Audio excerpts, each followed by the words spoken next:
Good morning, good people. It is me, Kyra. Welcome back to my channel. Welcome if you are new. This is Chase the Mom's Wallet, where I talk about money, motherhood, and I was about to say magic. Mindfulness. Because my mind is not here right now. And it's all about the magic, right? So in today's video, I'm going to be talking to you guys about something that I'm currently working on. And that is a small business and trying to get a financial analysis and the structure of my budget for my small business on a small, low income / small shoestring budget. So if you want to know more about what I'm kind of doing right now in the process of doing, please stay tuned.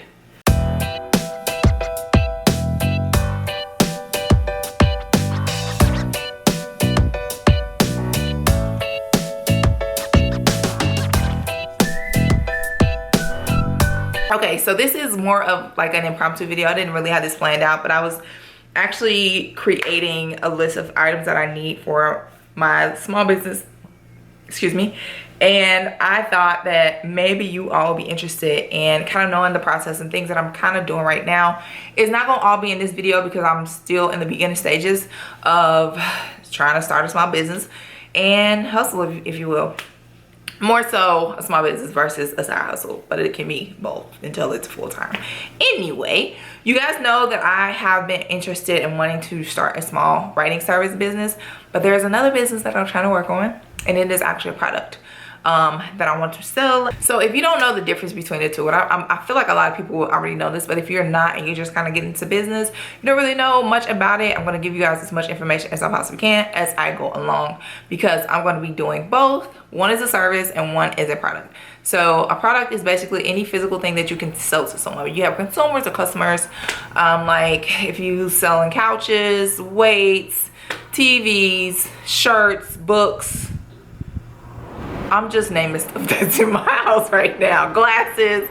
That's basically what a product is. And products have more overhead than an actual service. Service is basically when you're selling yourself.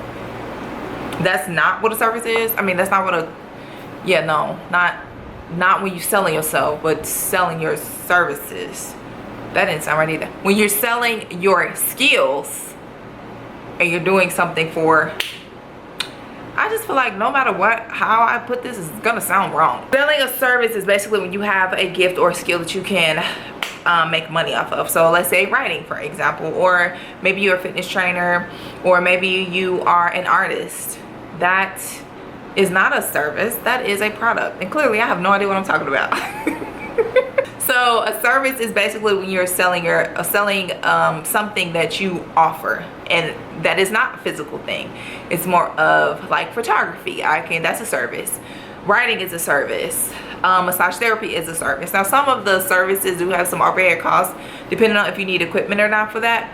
But some services such as writing, you don't necessarily need too much to start up, because you just really need the a website and marketing for that, because it's just more so your skill set and you being able to write for your clients. And marketing is another service. Virtual assistants is a service that don't really need too much startup. It's just about your skill set, your knowledge, and your experience, where you can make money off of that. That's better. I got it together, y'all. So this video is kind of based off of me wanting to do both, but the other day I was looking at and trying to figure out the cost, the startup cost for a small business that is a product line that I'm trying to start. So what I did, and what I think that you all should do, is, and what I feel like you should do, if you want to pause this, you want to get a pen and paper, pencil, marker, paintbrush, crayon, lipstick, I don't know. If you want to go grab one, pause it and grab it. But this is what I did. I wrote down everything that I needed and I will need to start that product, to create the product. So the packaging, how much will my packaging be? I wrote down a logo. Do I need to purchase the logo, or will I be able to do it myself? But more so, what I really wanted to do was kind of like write down the physical things that I needed. Not necessarily the website, not necessarily the branding, but the actual physical things that I needed for the product that I'm trying to provide and create. So let's say let's do something a little bit simpler, because I feel like when we're doing more hygiene products or hair care products, it's more that goes into it. Granted, you still have to look into manufacturing and figuring out how much that's going to cost, but writing down a list of things like, let's say you want to create a hairband line, right? Or a hat line or something for men. it don't matter. Let's say you want to create a product that is like a clothing. Let's just do clothing, just generalize it, right? You want to think about what exactly do you need to create the clothes. You need fabric. Do you have a sewing machine?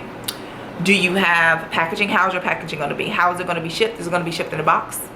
Is it going to be shipped in a tube? Is it going to be shipped in a bag? How exactly will you be shipping it, and what services will you be using? Will you be using UPS? Will you be using I'm about to say Amazon? Will you be using FedEx? Because, and I was actually looking into this. I was writing down literally everything that I think I would need physically for that product. So if I am creating a clothing line, then I need the thread, I need the fabric, I need to make sure I have a sewing machine, I need to make sure and know how will I actually package this, because you have to get it, you have to send it to your customers, right? The people that's purchasing it. So is it going to be in a box? How big do I want the box to be? How do I want to present it? How do I want to present it?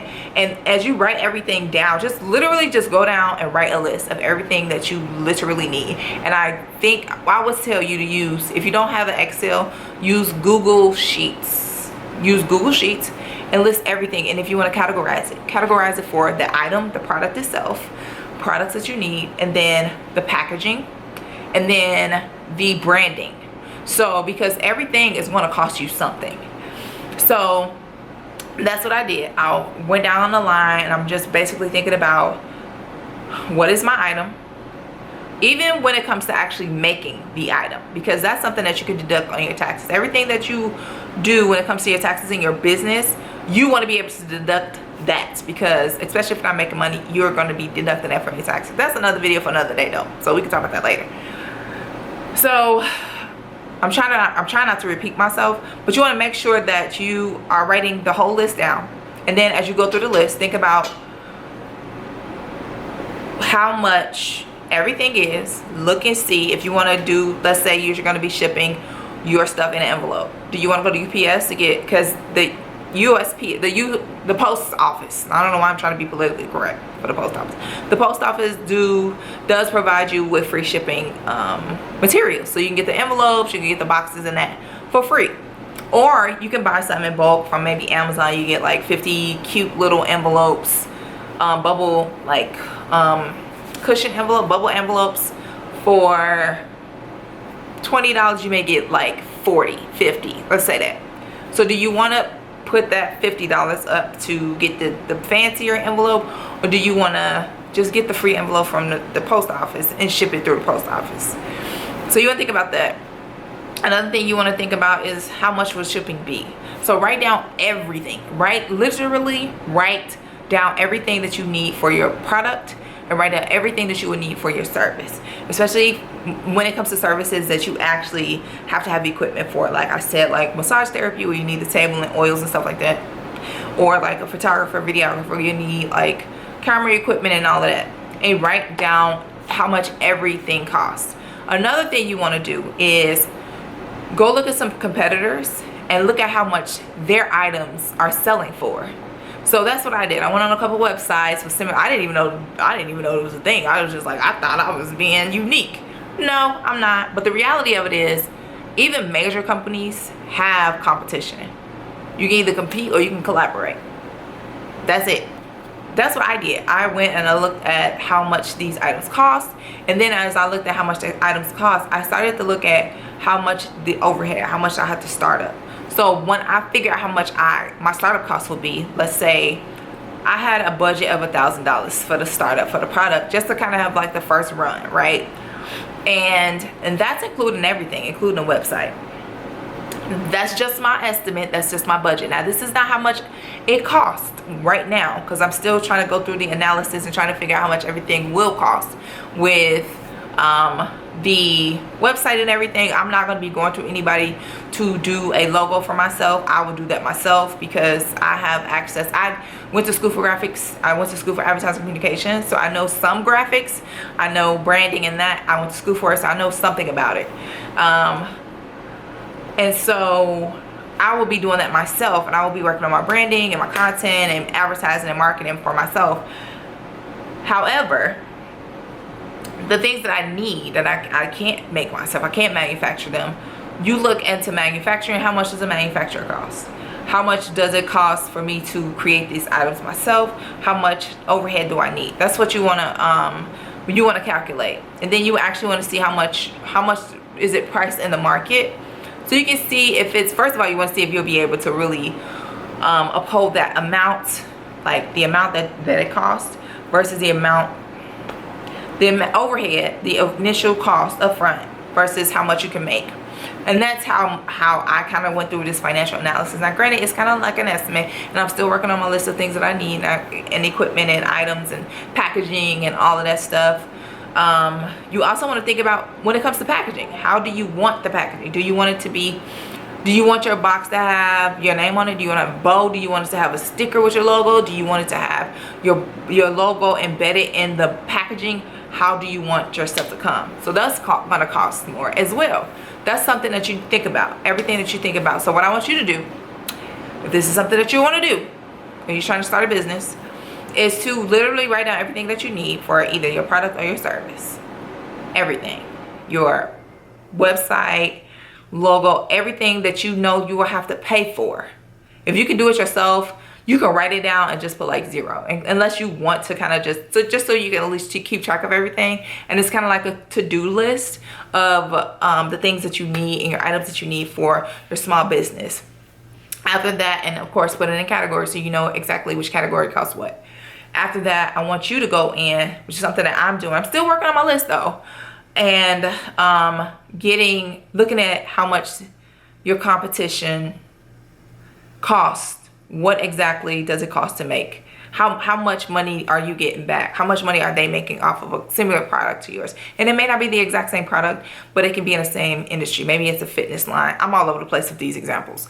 Maybe it's a fitness line, and you have this special bra, and the sports bras or whatever, they cost $20, which is a little bit more high end. So you want to upcharge yours a little bit more because of this, that, and third. You want to think about that as well, and what they're offering, and also look at the reviews. Because another thing that you can do is when you look at the reviews and complaints of customers, you can see how you can enhance your own product. Just saying.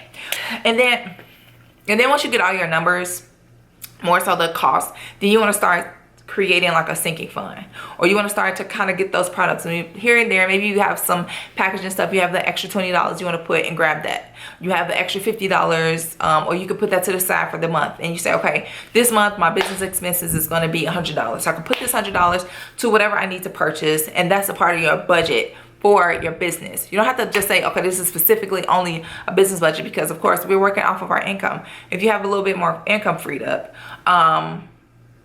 you'll be able to start to get some things for your budget, for your business. And if you just want to save and create a sinking fund for your business, you at least know exactly how much it is to start up that business. So that is pretty much it for this video. If you guys have any questions, or if you want me to kind of do some research on different things when it comes to business, when it comes to budgeting for a shoestring business, when it comes to branding, please let me know. Comment that below. I'm still gonna be talking about budgeting, still gonna be talking about investing, but I feel like this is about money. Starting a small business, of course, it's gonna take money. It takes money to make money, as I say, you know what I'm saying? And I kind of just wanted to come talk to you guys about that, kind of like starting, where to start and some things. Granted, yes, you need a business plan. I'm not saying that you don't, but this is something that you can do to kind of jumpstart and get an idea of how much things are gonna cost when it comes to starting your small business on a shoestring budget or on income, because we all out here trying to make money. We're trying to close the generational wealth. I'm trying to build first generational wealth, and we trying to close that wealth gap, right? I don't know what that was. It's just dabbing myself up. So yeah, that's pretty much it for this video. I hope you guys enjoyed it. If you like this video, if you watched to this point and you have not subscribed, please make sure you do so you can see more videos like this one and others. You can watch more videos about budgeting, watch my videos about Arizona. I don't even think people still watch those videos, but yeah, so that is pretty much it. And please comment below if you have any questions, or you want me to cover something in a specific video, maybe about small business, maybe about budgeting, maybe about motherhood, maybe about mindfulness, because I got a lot of ideas, right? So I will see you guys in the next video. Bye.